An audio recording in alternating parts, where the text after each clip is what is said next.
رب العالمين والصلاة والسلام على رسوله الكريم وعلى آله وصحبه أجمعين أما بعد. عن عثمان بن عفان رضي الله عنه قال قال النبي صلى الله عليه وسلم من بنى لله مسجدا بنى الله له مثله في الجنة.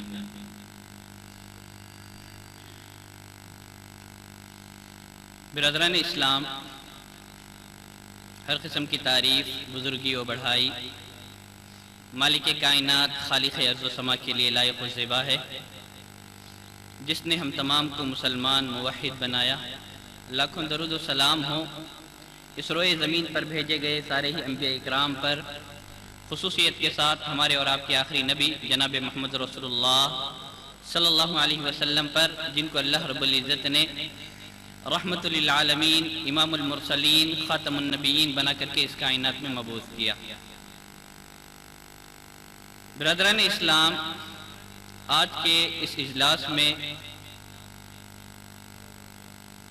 مسجد تقویٰ کے افتتاح کی مناسبت سے مجھے آپ حضرات کے سامنے احکام المساجد کے ٹاپک پر مختصر انداز میں چند باتیں پیش کرنی ہیں.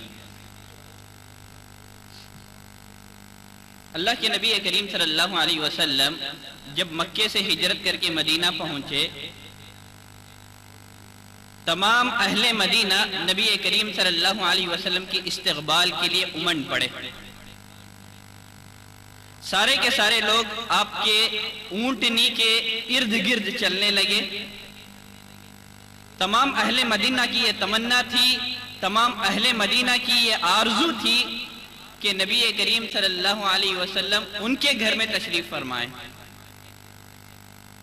ہر ایک کی یہ خواہش تھی کہ اللہ کے نبی کریم صلی اللہ علیہ وسلم کی مہمان نوازی، اللہ کے نبی کریم صلی اللہ علیہ وسلم کی ضیافت کا شرف ہم کو حاصل ہو. جب کبھی اللہ کے نبی کریم صلی اللہ علیہ وسلم کی اونٹنی کسی انصاری کے گھر پر سے گزرتی تو انصاری صحابی اللہ کے نبی کریم صلی اللہ علیہ وسلم سے درخواست کرتے کہ اے اللہ کے نبی کریم صلی اللہ علیہ وسلم آپ ہمارے گھر تشریف لائیے. اللہ کے نبی کریم صلی اللہ علیہ وسلم جواب میں ارشاد فرماتے ہیں میری جو اونٹنی ہے یہ معمور ہے، اللہ کی جانب سے میری اس اونٹنی کو حکم دیا گیا ہے، آج میں وہی ٹھہروں گا، آج میں اسی کا مہمان بنوں گا جہاں اللہ مجھے ٹھہرائے گا. چنانچہ جب یہ اونٹنی ابو ایوب انصاری رضی اللہ تعالیٰ عنہ کے گھر کے پاس پہنچی تو وہیں بیٹھ گئی. اللہ کے نبی کریم صلی اللہ علیہ وسلم اس اونٹنی سے اترے اور ابو ایوب انصاری رضی اللہ تعالیٰ عنہ کے گھر میں کئی دنوں تک مقیم پذیر رہے.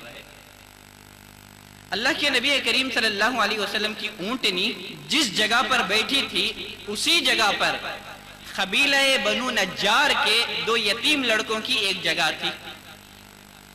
اللہ کے نبی کریم صلی اللہ علیہ وسلم نے صحابہ اکرام سے دریافت کیا کہ یہ جگہ کس کی ہے. بتایا گیا کہ اللہ کے نبی یہ جو جگہ ہے قبیلہ بنی نجار کے 2 یتیم لڑکوں کی جگہ ہے جن کا نام سہل اور سہیل ہے. اللہ کے نبی کریم صلی اللہ علیہ وسلم نے سہل اور سہیل کو طلب کیا، کہا کہ اس زمین کی قیمت کیا ہے، میں اس زمین کو خریدنا چاہتا ہوں، اس زمین کی قیمت کیا ہے تاکہ میں اس جگہ مسجد تعمیر کر سکوں. ان دونوں بھائیوں نے بتایا کہ نہیں اللہ کے نبی، یہ جو زمین ہے اس زمین کو ہم آپ کے لیے ہبہ کرتے ہیں. چنانچہ ان دونوں بھائیوں نے اپنی زمین اللہ کے نبی کریم صلی اللہ علیہ وسلم کے لیے ہبہ کر دی، وقف کر دی. اللہ کے نبی کریم صلی اللہ علیہ وسلم نے اس جگہ پر مسجد تعمیر کرنے کا حکم دیا اور ساتھ ہی ساتھ اللہ کے نبی کریم صلی اللہ علیہ وسلم مدینہ پہنچنے سے قبل مدینہ کے ایک بالائی علاقے بنی عمرو بن عوف میں اللہ کے نبی نے 14 دن قیام کیا، بنی عمرو بن عوف میں. اور اللہ کے نبی مدینہ پہنچنے سے قبل وہاں بھی ایک مسجد کی بنیاد ڈال چکے تھے جس کا نام مسجد قباء تھا. جب اللہ کے نبی مدینہ تشریف لائے تو آپ نے سب سے پہلا جو اقدام کیا مدینہ پہنچنے کے بعد اللہ کے نبی کریم صلی اللہ علیہ وسلم نے سب سے پہلے جو کارروائی کی وہ کیا تھی؟ پہلے ایک مسجد کی بنیاد رکھی، مسجد تعمیر کرنے کا حکم دیا، صحابہ اکرام نے مسجد تعمیر کیا، اس کار خیر میں صحابہ اکرام نے شرکت فرمائی، اور اللہ کے نبی کریم صلی اللہ علیہ وسلم اس کار خیر میں صحابہ اکرام کا ہاتھ بٹاتے تھے، اور آپ صلی اللہ علیہ وسلم پتھروں کو ڈھوتے تھے، اور ساتھ ہی ساتھ یہ شعر کہتے ہوئے جاتے تھے، اللہم لا عیش الا عیش الاخرہ واغفر الانصار والمہاجرہ، اے اللہ حقیقی جو عیش ہے، حقیقی جو سکون ہے، یہ آخرت کا عیش ہے، واغفر الانصار والمہاجرہ، اے اللہ انصار اور مہاجر کی مغفرت فرما۔ اللہ کے نبی کریم صلی اللہ علیہ وسلم نے مدینہ پہنچنے کے بعد جو مسجد جو تعمیر کی، آپ صلی اللہ علیہ وسلم کا مدینہ پہنچنے کے بعد مسجد کا تعمیر کرنا، یہ اس بات کی واضح دلیل تھی کہ کسی بھی اسلامی سوسائٹی کی ترقی تعمیر کے لیے، اسلامی سوسائٹی کی ترقی کے لیے مساجد کا انتہائی اور اہم اور بنیادی رول ہوتا ہے۔ ہر زمانے میں، ہر مکانے میں، ہر مکان میں مسلم معاشرے اور مسلم سماج کی تعمیر کے لیے مساجد کا ایک بہت بڑا کردار ہوتا ہے۔ اسی لیے اللہ کے نبی نے مدینہ پہنچنے کے بعد سب سے پہلا کام یہی مسجد کی بنیاد رکھی۔ اگر ہم لوگ عہد نبوی میں مسجد نبوی کی تاریخ کا مطالعہ کرتے ہیں تو یہ بات کھل کر سامنے آتی ہے کہ اللہ کے نبی کریم صلی اللہ علیہ وسلم کے زمانے میں یہ جو مسجد تھی، مسجد صرف 5 گانا نماز ادا کرنے کی جگہ نہیں تھی، بلکہ اس مسجد میں بہت سارے اسلامی اغراض و مقاصد کی تکمیل ہوتی تھی۔ سب سے پہلے مرحلہ، سب سے پہلی جو حیثیت تھی اللہ کے نبی کے زمانے میں مسجد کی، وہ یہ ہے کہ اس مسجد میں تمام لوگ جمع ہو کر کے 5 گانا نماز ادا کیا کرتے تھے۔ سب سے پہلی حیثیت یہی تھی، اور دوسری حیثیت اللہ کے نبی کریم صلی اللہ علیہ وسلم کے زمانے میں مسجد کی حیثیت مدرسے کی بھی تھی۔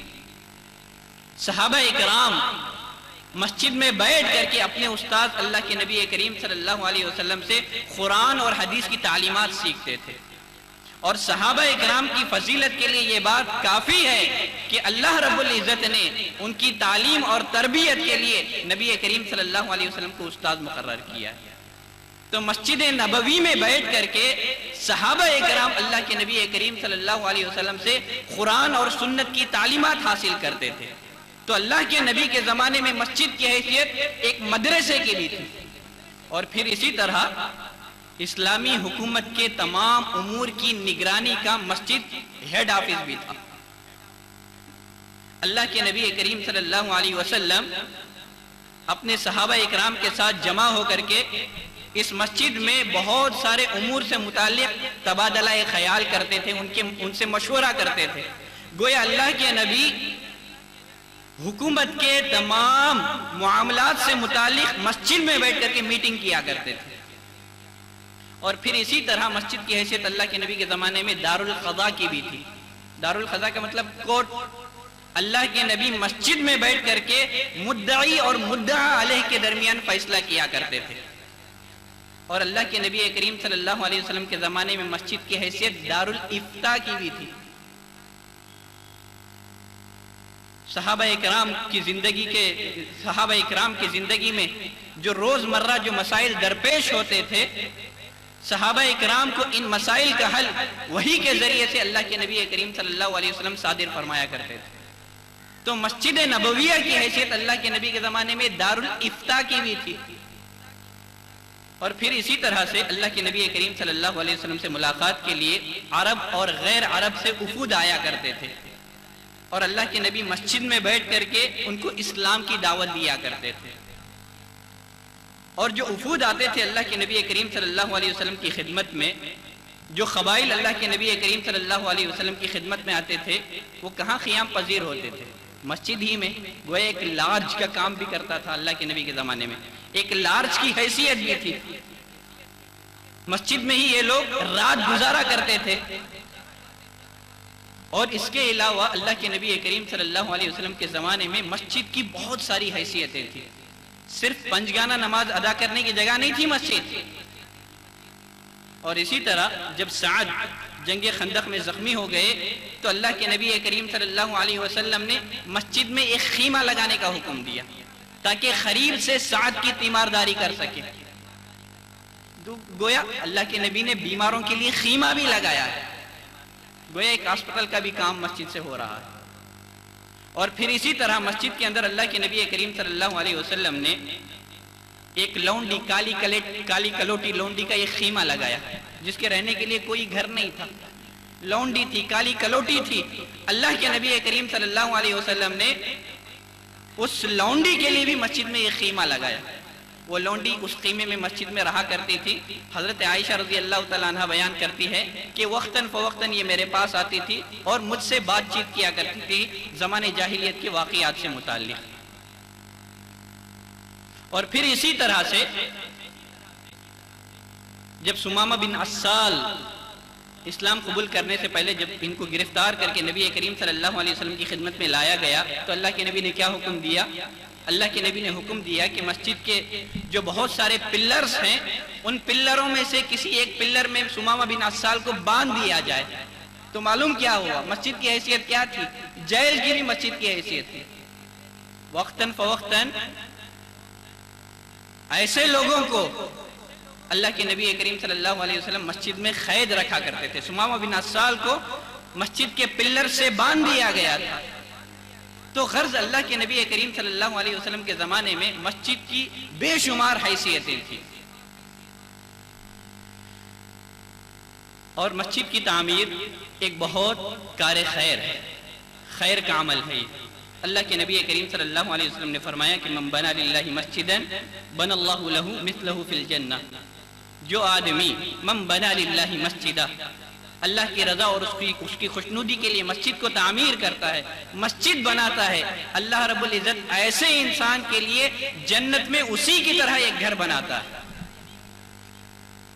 اور پھر اسی طرح سے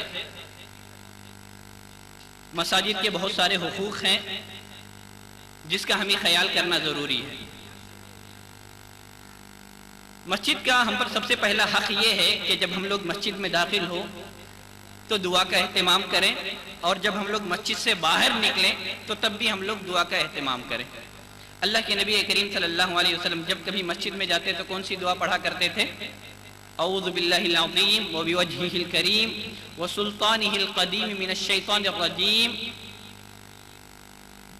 بسم اللہ والصلاة والسلام علی رسول اللہ اللہم افتح لی ابواب رحمتک. تو مسجد کے آداب میں سے پہلا ادب یہ ہے کہ جب مسجد میں داخل ہوں تو دعا کا اہتمام کریں، اور جب مسجد سے باہر نکلیں تو اس وقت بھی دعا کا اہتمام کریں. مسجد سے نکلنے کی دعا اللہ کے نبی نے کیا سکھائی ہے؟ بسم اللہ والصلاة والسلام علی رسول اللہ اللہم انی اسألک من فضلک. اور بعض روایتوں میں اللہم اعصمنی من الشیطان الرجیم، اے اللہ شیطان مردود سے ہماری حفاظت فرما. تو مسجد کا سب سے پہلا حق ہم پر یہ ہے کہ جب ہم لوگ مسجد میں داخل ہو تو دعا پڑھیں، جب مسجد سے ہم لوگ باہر نکلیں تو اس وقت بھی دعا کا اہتمام کریں. اور مسجد کا ہم پر دوسرا حق یہ ہے کہ جب کبھی ہم لوگ مسجد میں داخل ہوں تو اس وقت تک نہ بیٹھیں جب تک کہ 2 رکعت نماز نہ پڑھ لی جائے. اللہ کے نبی کریم صلی اللہ علیہ وسلم نے فرمایا کہ اذا دخل احدکم المسجد فلا يجلس حتى يصلي رکعتین. جب تم میں کا کوئی مسجد میں داخل ہو تو اس وقت تک نہ بیٹھے جب تک کہ وہ 2 رکعت نہ پڑھ لیں. تو مسجد کے آداب میں سے، مسجد کے حقوق میں سے یہ بھی ایک حق ہے کہ ہم لوگ مسجد میں داخل ہوں تو اس وقت تک نہ بیٹھیں جب تک کہ 2 رکعت تحیۃ المسجد ہم لوگ نہ پڑھ لیں.